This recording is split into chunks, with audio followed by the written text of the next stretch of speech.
Hey guys, and welcome back to my channel. Today I'm making I think as for me, as for my household, I think this is my one dish that I find most comforting. I am making beef stew the Puerto Rican way, so carne guisada with some white rice, which you already know how to make. I'm only going to show you how to make the beef stew. Now I am doing it in the Instapot because I don't want to make a mess, so I'm going to use the Instapot. You can, if you don't have an Instapot, you could just make it on a regular pot, or you can make it in una olla de presión, in a pressure cooker, and that's it. But I'm going to show you the Instapot way. It's just a one pot wonder, something we can do very quickly. Let me let you know very quick what it is that we're going to be using. So you know we're going to need an Instapot. If you don't know what an Instapot is, this is my Instapot. This I have a small one.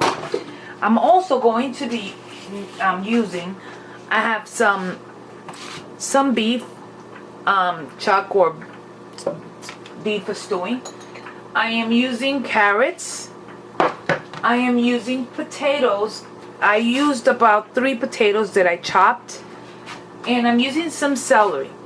I'm also going to be using some sofrito, some tomato sauce, some sazon, adobo, salt, pepper, cumin, oregano, my regular spices.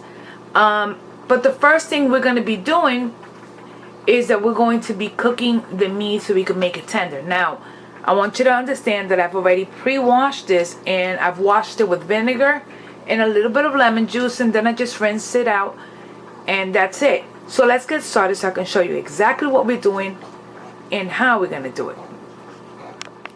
Okay, now I already put my Instapot to warm just a little bit, and I'm going to add a little bit of olive oil. What I prefer to use is the extra light tasting olive oil instead of regular olive oil. I think it's better for cooking. I think it just doesn't give it a certain taste that I dislike about olive oil.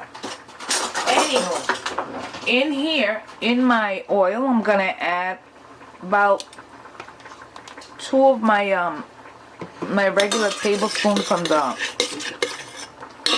my 2 regular tablespoons of sofrito.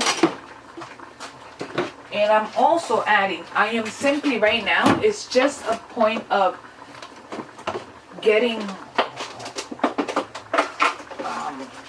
seasonings and stuff. So I'm adding 1 of sazon. Okay, just to get this started. I wanted to start sauteing a little bit. And I have it right now. I have my Instapot on, I'm sorry, I have it on saute. And anyways, what we're doing here is that I'm starting my profile, my flavor profile. You heard it right now. Just trying to switched it over. So I just want you to see that I am simply sauteing this for a little bit, and we're gonna let this go for I'm gonna say, I don't know, a few, maybe 2-3 minutes, and let that saute for a minute or 2. Let's do it about 2 minutes. Let's gonna let it saute before we add the rest of our ingredients. It's been about 2 minutes, and now I'm going to add my beef. I'm going to add my beef, and I'm going to give it a quick stir, just so that way the beef gets to know all those beautiful ingredients we just added in there. I'm also adding my celery, and I'm going to start by adding black pepper to your liking, some garlic powder to your liking, oregano. This is fresh oregano. I added to my liking. Everything is to your liking. If you like more oregano, add more.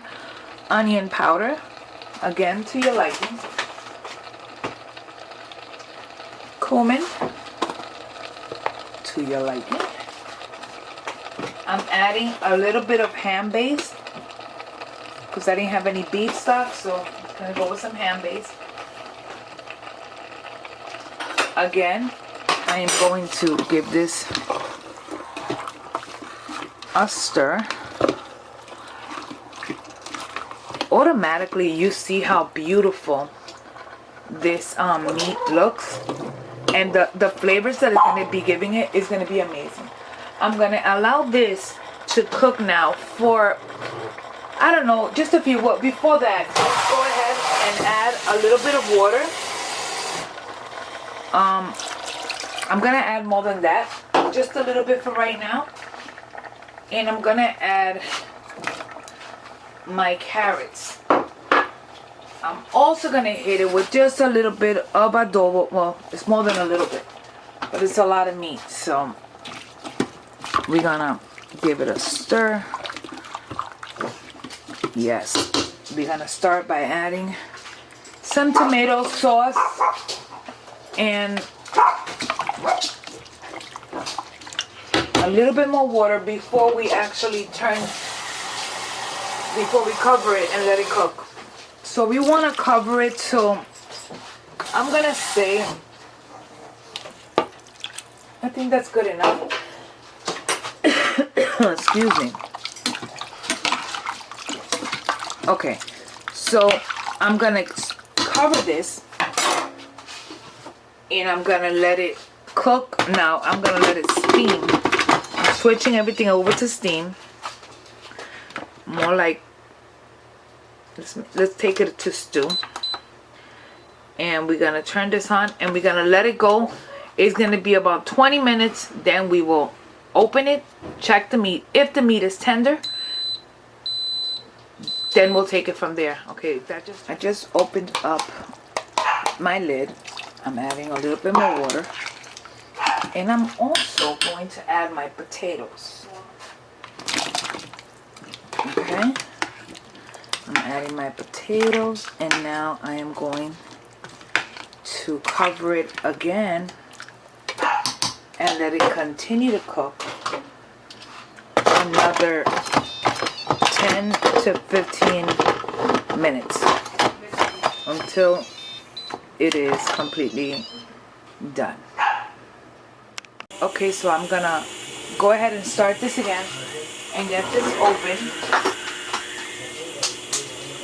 and I'm just gonna go ahead and make sure all the steam is out, because the one thing you do not want is you don't want to burn yourself with this.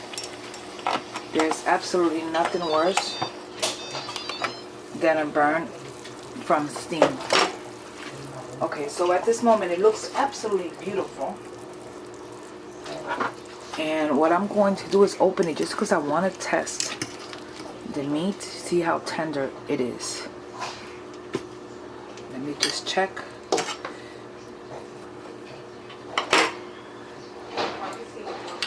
It's very nice. Now, what I'm going to do, I'm going to taste for salt. I'm going to add a little bit more of adobo. Just a little bit more. It's a lot of meat, remember. And I'm going to add just a tiny bit of cayenne pepper because I like a little bit of spice. This is all ready. But what I'm going to do is that I'm going to let it thicken up for just a little bit. And I'm going to really quickly check if I have cilantro, which I do. So I'm going to just simply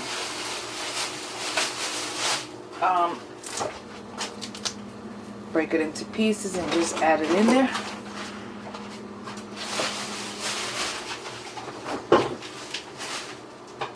And I'm going to finish the rest of my roasted red peppers, and I'm going to put them in there.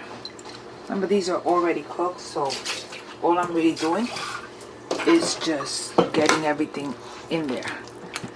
Now I'm going to let it cooking here for approximately another 5 minutes or so until this is completely done and ready to eat. Next, my dear, we serve. Okay, so here we go. We have white rice with beef stew or arroz blanco con carne guisada. In every Puerto Rican household, as you know, you can never be without your aguacate. So, there you go. There you go. You can actually let this thicken up for a little bit more, but I'm in a rush.